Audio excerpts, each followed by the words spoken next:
शरारती बंदर। एक समय शहर से कुछ ही दूरी पर एक मंदिर का निर्माण किया जा रहा था। मंदिर में लकड़ी का काम बहुत था, इसीलिए लकड़ी चीरने वाले बहुत से मजदूर काम पर लगे हुए थे।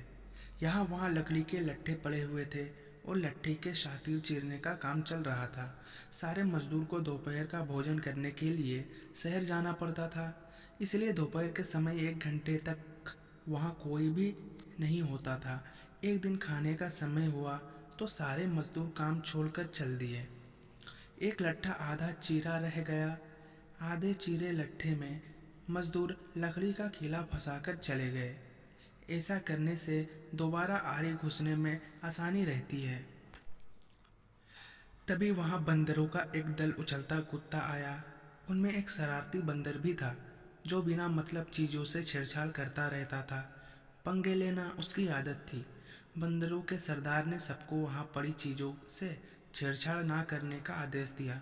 सारे बंदर पेड़ों की ओर चल दिए, पर वह शैतान बंदर सबकी नज़र बचाकर पीछे रह गया और लगा अड्डेबाजी करने। उसकी नज़र आधे चीरे लट्ठे पर पड़ी। बस वह उसी पर पिल पड़ा और बीच में अड़ाए गए किले को देखने लगा। फिर उसने पास पड़ी आरी को देखा, उसे उठाकर लकड़ी पर रगड़ने लगा। उससे किरकिर किरकिर की आवाज़ निकलने लगी तो उसने गुस्से से आरी पटक दी। उन बंदरों की भाषा में किरकिर किरकिर का अर्थ निकुट्टा था। वो दोबारा लट्ठे के बीच फंसे कीले को देखने लगा। उसके दिमाग में कौतूहल होने लगा कि इस कीले को लट्ठे के बीच में से निकाल दिया जाए तो क्या होगा। अब वो कीले को पकड़कर उसे बाहर निकालने के लिए जोर आजमाइश करने लगा। लट्ठे के बीच फंसाया गया कीला तो दो पट्टों के बीच बहुत मजबूती से जकड़ा गया होता है, क्योंकि लट्ठे के दो पार्ट बहुत मजबूत स्प्रिंग वाले क्लिप की तरह उसे दबाए रहते हैं। बंदर खूब जोर लगाकर उसे हिलाने की कोशिश करने लगा। कीला जोर लगाने पर हिलाने व खिसकने लगा तो बंदर अपनी शक्ति पर खुश हो गया। वो जोर और से खो खो करता कीला सरकाने लगा।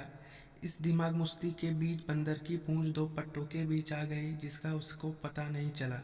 उसने उत्साहित होकर एक जोरदार झटका मारा और जैसे ही कीला बाहर खींचा, लट्ठे के दो चीरे भाग फटाक से क्लिप की तरह जुड़ गए और बीच में फंस गया बंदर की पूंछ।